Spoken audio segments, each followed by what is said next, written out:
Ludvig Kalen, velkommen til Halgås. Du vil forsøge at dyrke heden. Jeg vil bygge kongens første koloni derude. Det er fantastisk, det du er i gang med.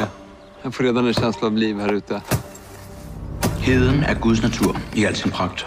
Hvorfor kastrere et vildt bæst, der bare gerne vil være frit? Man har Gud netop ikke sat mennesket på jorden for at skabe civilisation. Gud er kaos. Livet er kaos. Nej, krig er kaos. Men vinderen er den, som kan finde ud af at kontrollere kaos.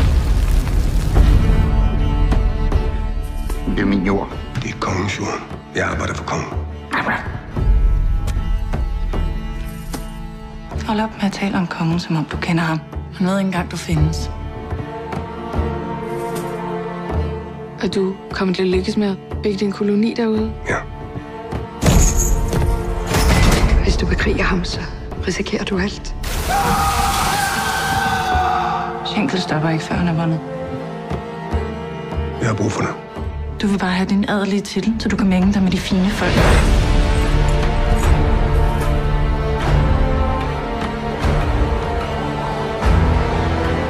Jeg må væk herfra.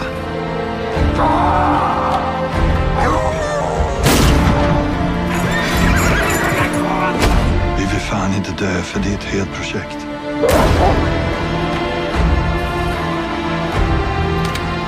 Hold dig væk fra heden.